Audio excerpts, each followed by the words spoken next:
I'm Scott Fishman. I'm John Dwoskin. And this is the 7-Minute Salesman. Welcome, everybody.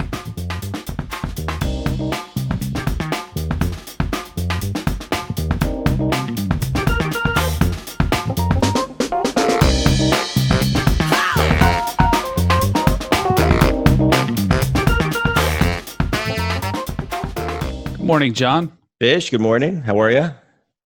Doing well. How are you today, sir? I'm doing well. I'm excited to be on the show with you today and share some compounding information that I think our listeners will generate a lot of growth in their business plan and their pipeline. Nice. Yes. The compounding law of compounding everything. I love it. Hey, Fish, if I were going to give you a penny today. Yeah. And I said to you, Fish, I'm going to give you $1 million right now, or a penny that doubles every day for 31 days. Well, I'd be a fool to take the $1 million. 100%. But I don't know why, because you're setting me up. So you tell me. I think a lot of people on this call, listening right now, would take the $1 million. But if I give you a penny on day one and it doubles every day, and the payout is on day 31, the payout is $10.7 million. On 31 days. Now, even if you look at the math and you can Google it, if you look at it, it's almost impossible to comprehend that a penny on day one is 64 cents on day 7, $81.92 on day 14, $10,485 on day 21, and on day 28 is 1.3 million. On day 30 is 5.3 million. And then on day 31, 10.7. I rounded some numbers. Well, John, and so, where can I get one of these pennies? We'll have that answer in the show notes, Fish. Okay. Perfect. Which we never do, show notes. But I think even when you look at this list, it's almost impossible to comprehend, even when you look at days 28, 29, and 30. And so what we want to talk about today, everybody, is that in 30 days, 31 days, if you stay consistent with your business plan, you can do amazing things. And sometimes they compound, but not till the very end. And that's why you got to stay consistent and you got to stay accountable. And so today we want to talk about how can you push yourself, whatever your business plan is today, right? So this is September 22nd. Tomorrow is the first day of fall. We want to not fall back, but we want to spring forward. And we want to look at our business plan and really have an increased level of awareness of how can I push myself and push my capacity to do the one thing, the one penny more every single day, at least through the end of the year. What's that one thing I can do more of every single day that will compound from 1 to whatever your 10.7 million is? I love it, John. And something you said there, I just wanted to go back on. You said that some of these things don't pay off until the very end. And if you think about like a fighter, UFC or boxing, you think about them trying to get to their goal weight, or even a high school or college wrestler, right? Mm-hmm. Like they're trying to get to their goal weight so they can fight. So they have to get to, say, 200 pounds. And these guys are big, hulking dudes. Yeah. They got to get to 200 pounds. So they work out. They literally 3-4 days before the fight, before they have to weigh in, they're at like 210 pounds. Right. They've got to really just literally lose 10 pounds in a day. Yeah. And it's, through whatever means necessary, right? But you see them the day before the fight and they're weakened and they're not ready to go because they've been putting their body through hell. But at the end of it, they rehydrate, they come out and they're in their best physical condition when they hit that octagon or that ring. Right. Because they actually, all the hard work that they've done coming up to that is finally paying off in the very end. Yeah. It pays off in the end. And I just want to share one more story, which I think we've shared on this show before, Fish. It's the story of the Chinese bamboo tree. And I'm just going to read it real quickly because the story of the Chinese bamboo tree is like any other plant. Growth of a Chinese bamboo tree requires nurturing, water, fertile soil, and sunshine. In its first year, we see no visible signs of activity. In the second year, again, no growth above the soil. The third, the fourth, still nothing. That being said, we're watering, we're fertilizing the soil, we're giving it sunshine, we're taking care of it. Again, third, fourth year, nothing. Our patience is tested as we begin to wonder if our efforts in caring and the watering will be rewarded. And finally, in the fifth year, a miracle happens. It grows 80 feet in 6 weeks. But it requires 5 years of consistent nurturing. I'd rather have the penny than the tree, John. That's a good one, Fish. But the point, listeners, 7-minute listeners, what we're talking about here is we all have to increase our patience if we're going to grow and commit to consistency, accountability to stay on track of our business. And Fish, I don't know about you, but I see most people, nobody's at 100% capacity. Most people, if they're smart with their time and they reevaluate their time, they're at 70, 80%. And I would say that's the high, a very low percentage, excuse me. I think most people kind of sit around 50, 60% capacity. And so you can do more. Salespeople, I know you can do more. I train a ton of you as does Fish all the time. And so what are some of the things, Fish, that these salespeople can do, that one thing to commit to every day? What are some thoughts or suggestions that you have? Well, first thing, that's easy. One more call every day. As crazy as it sounds, just one more call. Let's say your day's over at 6. At 5:45, are you still on the phones, or are you already wrapping up? Are you wiping down your desk and putting your stuff together, getting your coat ready, making your bathroom break before you sit in traffic? All these things that you could be working until 6 o'clock, but at 5:45, you're choosing to stop working. Make that one extra call. That's the first thing I would do, is one more call, one more email, one more however you contact your prospects and your clients right then and there. That's the first thing. And I just want to point this out. If you do one more call, one more email, that's 90 extra calls, 90 extra emails. That's 180 ways of communicating and reaching out to people that you may not be doing today. So if you look around all to all the salespeople in the room, right? I love that movie Pursuit of Happiness, and I'm not suggesting that anybody here wear diapers. Like, that guy wore a diaper so he didn't have to get up and go to the bathroom. But he understood the power of metrics and numbers. And so if one person in the pit or in the office is making 90 calls, 90 emails, 180 connections, but the next person figures out a way to double that and do 360, which salesperson do you, and assuming both are effective and productive and have a skill set where they can convert, which salesperson do you want to be? Because now, as soon as you get to one a day, then the challenge I would put out, Fish, is after 14 days or even 21 days, if we want to go that far out, where you can build that habit, can you then move it to 2 or 3 calls and 2 or 3 emails a day? Yeah.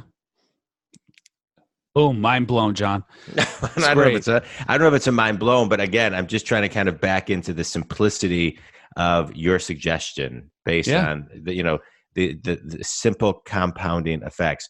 But now it takes let's just leave it at what you said, because I think it's so simple. Now, how do we stay consistent, 7-minute community, and how do we hold ourselves accountable to actually doing it? And what's the consequence to ourselves if we don't do it? Right. Yeah. Well, one of the main consequences is less success, less income right then and there, by not being consistent, not actually trying to grow. And I'm going to suggest that you put it in your calendar. I think a lot of times, Fish, I think we talked about this on the show. We see this sometimes, right? People set a goal and then they kind of put it away, but implement it and put it into your calendar. So Fish's suggestion is, make one extra call. Well, so set a goal. Let's say your goal is 20 calls a day. Now it's 21. Put something in your calendar that says, make sure before I leave, I'm hitting 21 calls. Make that extra call. Time block it. John, I've been doing what I do forever. I'm at a fairly high level position, and I still, every single day, I make myself a checklist that this is what a perfect day would look like. Yeah. And this is what I'm going to do today to have a perfect day. It's hard to do, and I'll tell you, there's so many things on that list that Obviously if I'm doing business and I don't hit everything, that's a good thing. But just having that list and checking it off as I go, because what I find is having it in my calendar is great. But if I have it in my calendar and the reminder pops up at noon, have this done by noon, and I didn't finish it, then I find myself, it's harder to hold myself accountable just the way I do it. Yeah. So I have that list that I check it off as I do it. It makes me feel great, just like making my bed in the morning, Yeah. which I usually don't do. Oh, secret.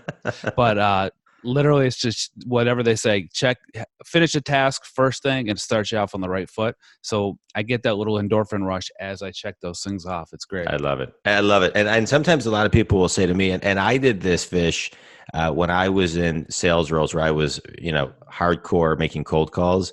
And it sounds pretty simple, but it amazes me how many times people don't do it. I would make a list of however many, I would make a blank, check boxes of, I always tried to make about 50 calls a day. And I would have a list of 50 and I would just check off. So it would say Monday, Tuesday, Wednesday, Thursday, Friday with 50 blanks. And then every time I made a call, I would check it off. If I made a contact, I would have a thing. I would circle the check that said, I actually got a contact. That's great. A lot of times people say, well, I don't know how to track it. Well, all you need is a scratch piece of paper and just make a couple checks. Right, exactly. And so one way to hold ourselves accountable is to actually just, do that. And so, right. And then do it, like you said, consistently, where you're doing it every single day. And sometimes in Fish, I do this.